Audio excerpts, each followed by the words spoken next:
እንግዲህ አንድ ጥያቄ ልጠይቃችሁ ነው። ጠቃሚ ጥያቄ ነው። በጣም ጥሩ።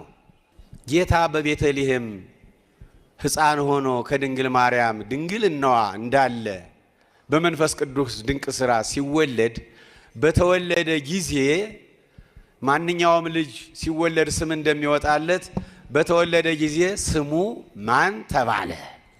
መልአኩ አስቀድሞ ስሙን እገሌ በሉት ብሎ ነበር። እያዳመጣችሁ ነው? ስሙን እገሌ በሉት ብሎ ነበር መልአኩ። ሲወለድ እገሌ በሉት ብሏል። ወንጌሉ የሚነግረን እሱን ነው። እየተግባባን ነው? ማቴዎስም ወንጌላት የሚነግሩን ይሄን ነው። በተወለደ ጊዜ እገሌ በሉት ብሏል ከእግዚአብሔር ተልኮ መልአኩ። ስለዚህ በተወለደ ጊዜ ማን ተባለ?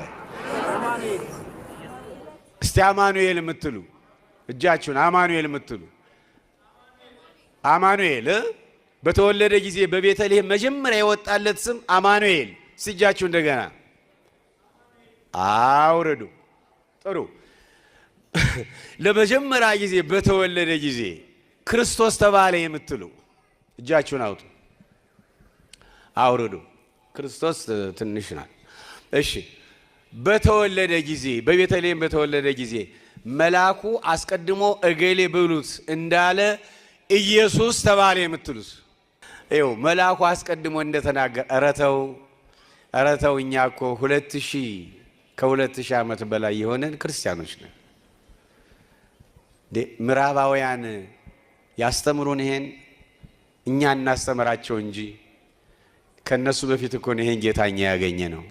ስለዚህ በቤተልሔም በተወለደ ጊዜ መልአኩ አስቀድሞ እንዳለው እገሌ በሉት እንዳለው በተወለደ ጊዜ የወጣለት ስም ክርስቶስም ሳይሆን አማኑኤልም ሳይሆን ኢየሱስ ነው። ይሄን ያዙ።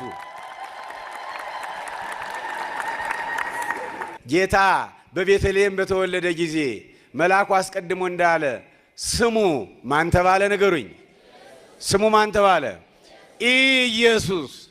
ኢየሱስ ማለት አዳኝ መድኃኒት ማለት ነው። ያን ከአዳምና ከሔዋን ጀምሮ የሰው ልጆች ጠላት የነበረ ኃጢአትን፣ የሰው ልጆች ጠላት የነበረ ሞትን፣ የሰው ልጆች ጠላት የነበረ ዲያብሎስን፣ የሰው ልጆች ጠላቶች የነበሩ ሞትና መቃብርን ይሄን ሁሉ ለማስወገድ መድኃኒት አዳኝ ከዚህ ሁሉ የሚያድን ኢየሱስ ማለት አዳኝ መድኃኒት የአጋንንት ራስ መቀጥቀጫ መዶሻ ነው። የሕሙማን መፈወሻ ነው። የቅዱሳን ጻድቃን በደስታ መምነሽነሻ ነው።